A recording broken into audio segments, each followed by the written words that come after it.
आज चाहिँ हामी हाइकिङ गर्दैछु बाटोमा पानी परिरहेछ एकदम चिसो छ मौसम अलिअलि हिउँ पनि परिरहेछ पुरै यहाँ ल्याएर चाहिँ केही देखाएन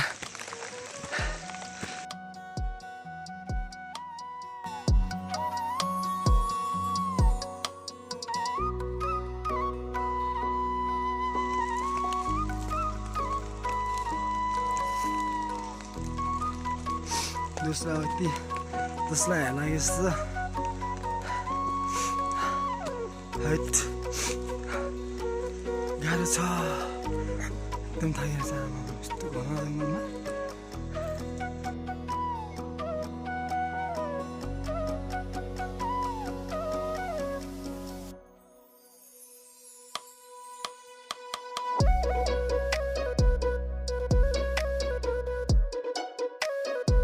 भोक लागेर बाटोमै चौधो खान थाल्छ मेरो दोस्त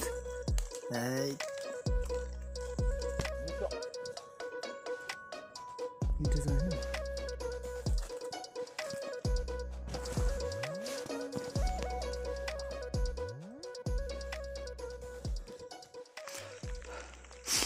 अहिले चाहिँ हामी लगभग 2600-2700 हाइटमा आइपुगेको छ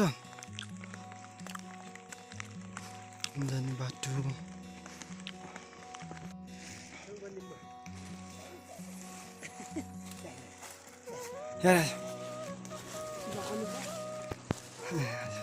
क्लिप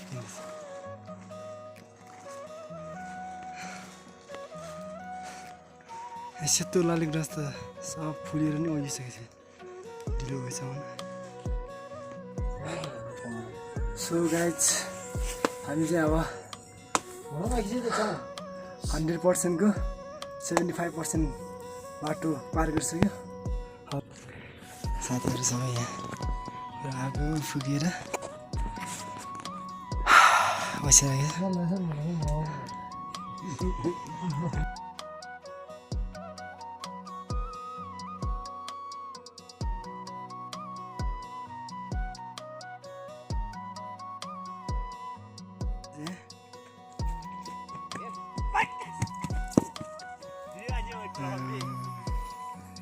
रेस गर्ने टाइममा चाहिँ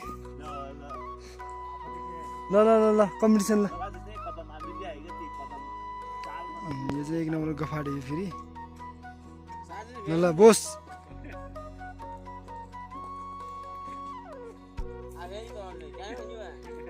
ठिलो भन्दै ल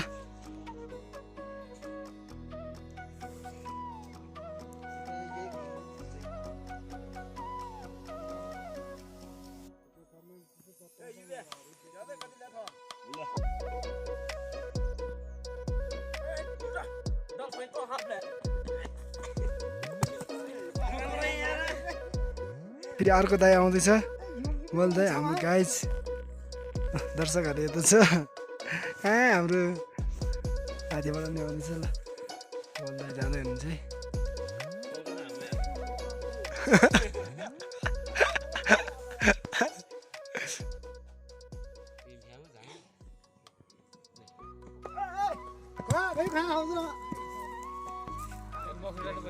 पाटलाई जित्न प्रयास गर्दैछ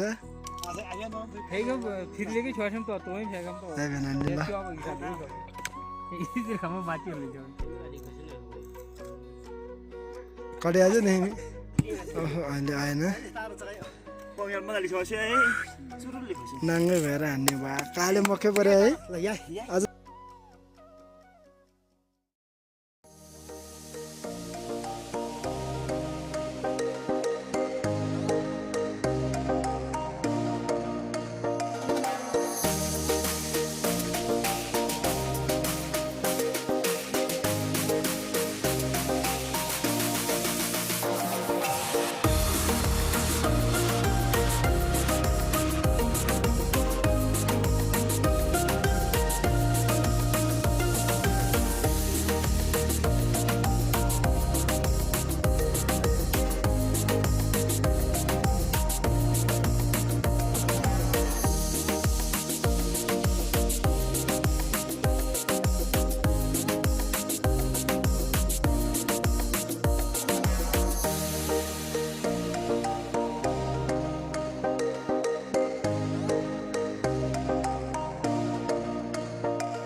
याक व्यवसाय गर्ने दाइहरूले याकको बच्चाहरूलाई चिन्नुको लागि ट्याप लगाउन लागेको छ दाइ पुरै एकदम तयारीका साथ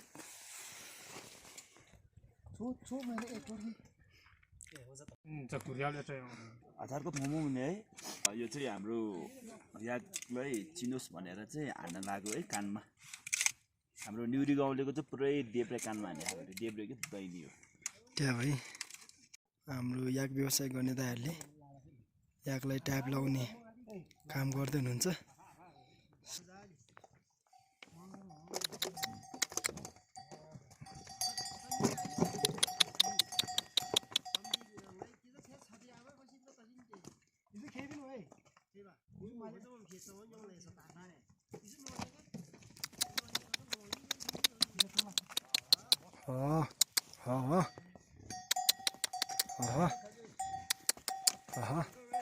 कति क्युट है हानिदिरहेछ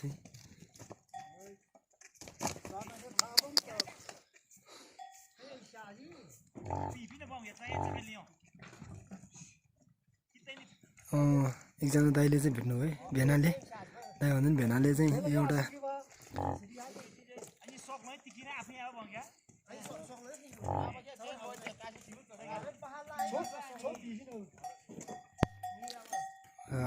समाजिसक्यो एउटा चाहिँ समाजिसक्यो अझै कन्फ्युज भएर चाहिँ यसमा चाहिँ 2-3वटा ग्रुपहरूको रहेछ त्यो चिन्न गाह्रो हुन्छ भनेर पछि चिन्न ठुलो भएपछि चिन्न गाह्रो हुन्छ भनेर अहिले चाहिँ ट्याब लाउने कार्य गरिराख्नु भएको छ उहाँहरूले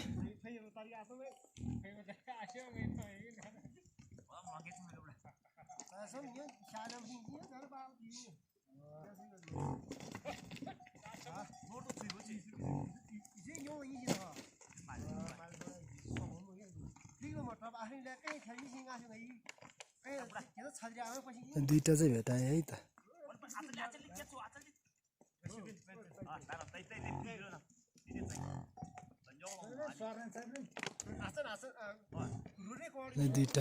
दुईटा चाहिँ अहिले यसरी छेकेर गर्नुपर्दो रहेछ है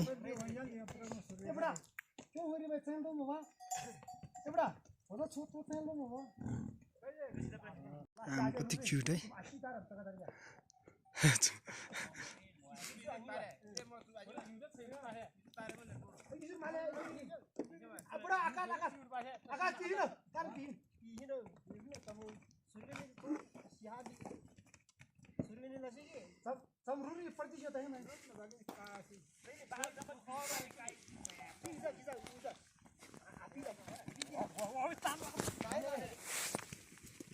एउटा चाहिँ गए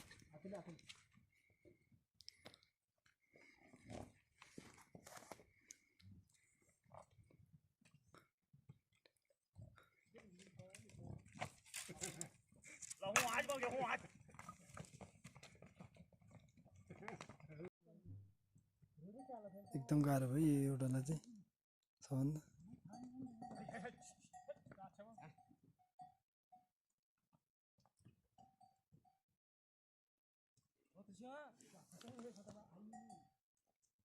यिनीहरू चाहिँ धमाइदिँदो रहेछ है यसरी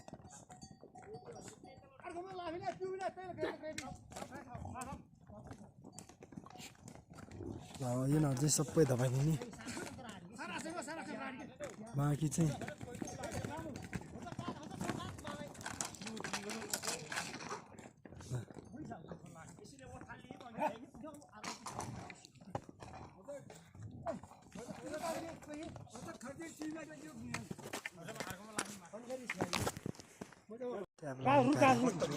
यस्तो गाह्रो हुँदो रहेछ है ट्याप लाउँदैछ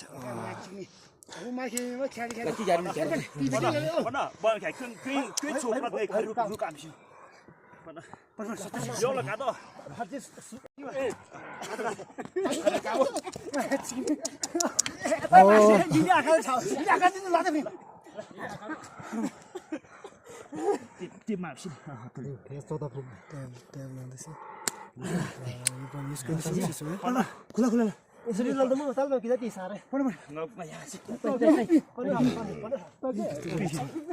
यस्तरी छाड्नु पर्छ यो पनि सक्छ भाइ अब लास्ट वान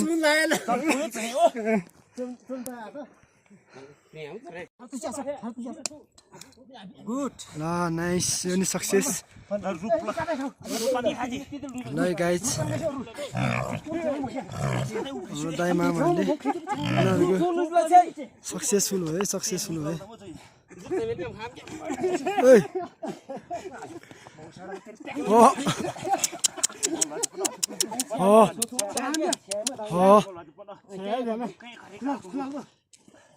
तोगेको आता त खरेर कामले खुसी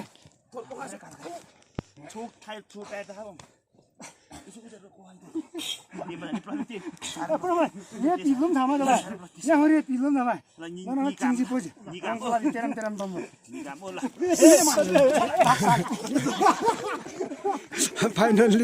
फाइनली सक्सेसफुल हो हाम्रो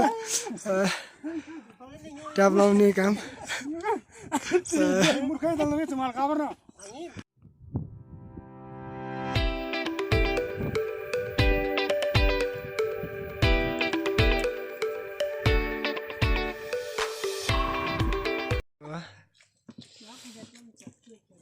डिनर बेलुकाको खाना खाँदैछ सबैजना अब खाना खाएर गोठाले जिन्दगी यस्तै हो लेकतिरको बसाइ यस्तै हो खाना त फेरि भवाल हुने फेरि अन्त बस केटाहरूले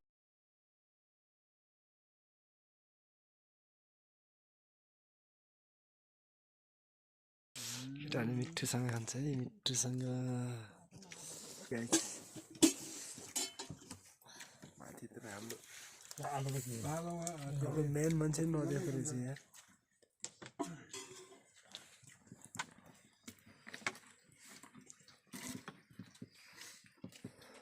हेलो गुड मर्निङ फ्रम डाँडा लमजुङ वेदर पनि एकदम बिग्रिरहेको रहेछ पानी पर्न थालेछ आज पनि मौसमले भने जस्तो साथ दिएन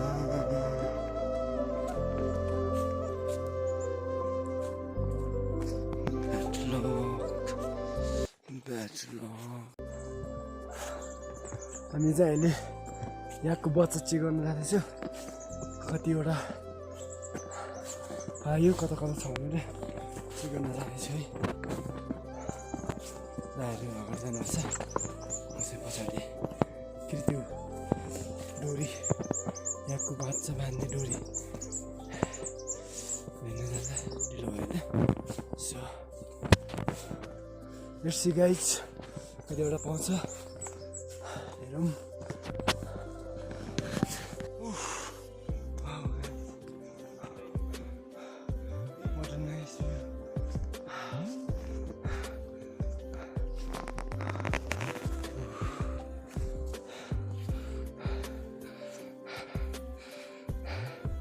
वेदर हामी चाहिँ याक खोज्दै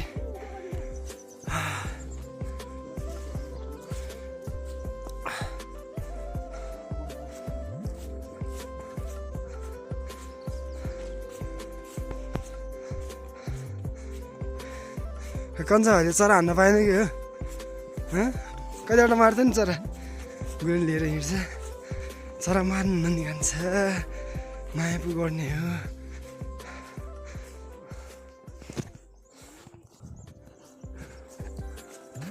यो हाम्रो अगाडि हिँड्ने हुनाले ओढिराख्नु भएको बक्खु यो चाहिँ हाम्रो गुरुङ पोसाकको एकदम महत्त्वपूर्ण भूमिका खेल्ने पोसाकमा पर्दछ यो चाहिँ हाम्रो पुर्ख्यौली पेसा भेडाको ऊनबाट बनाएको हुन्छ यो चाहिँ हाम्रो गुरुङ संस्कृतिको मौलिकता झल्काउने पोसाक हो त्यसैले हामी चाहिँ यो एकदम महत्त्वपूर्ण मानिन्छ हाम्रो गुरुङ संस्कृतिमा गुरुङ समाजमा अहिले चाहिँ हामी अन्त माथि डाँडामा यहाँ खोज्दै वेदर चाहिँ अलिक त्यस्तो भने जस्तो खोलिरहेको छैन त्यस्तो राम्रो वेदर चाहिँ भइरहेको छैन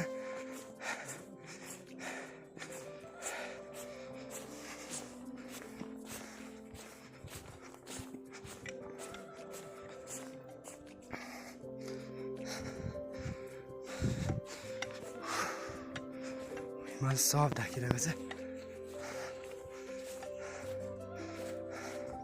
ब्याड टाइमिङ हो नि त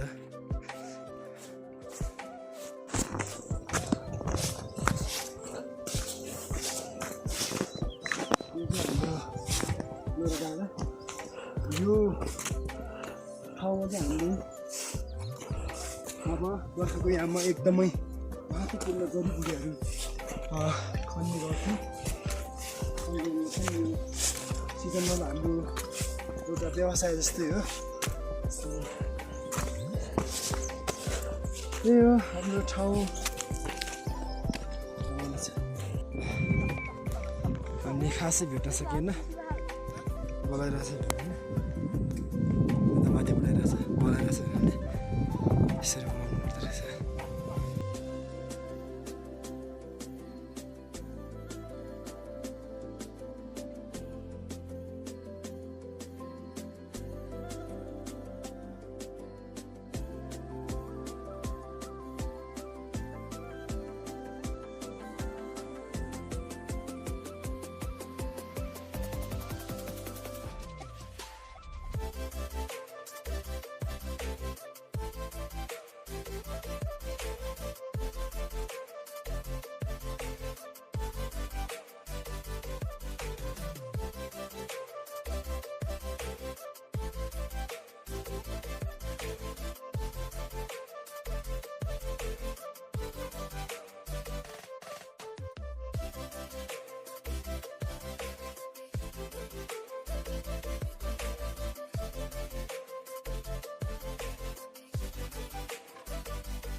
त्यो क्युट है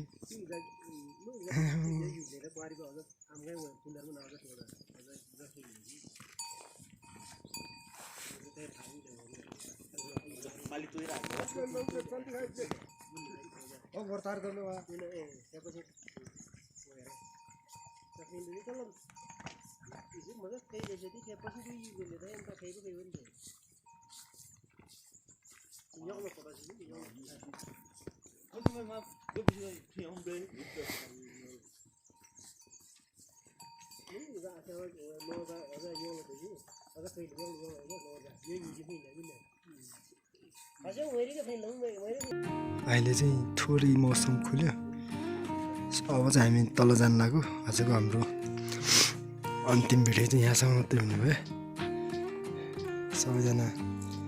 फर्किनको लागि खाना खाँदैछ बिहानको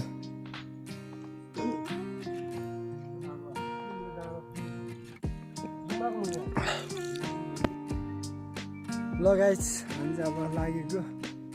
घरतिर हाम्रो आजको लास्ट दिन थियो सो अब चाहिँ हामी बिस्तारै झर्छु अब नेक्स्ट भिडियोमा भेटौँला गाइस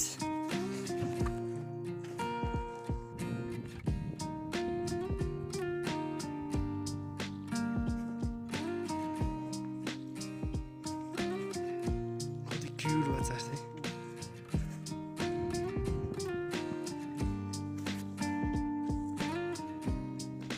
कति क्युट छ बच्चाहरू वाउ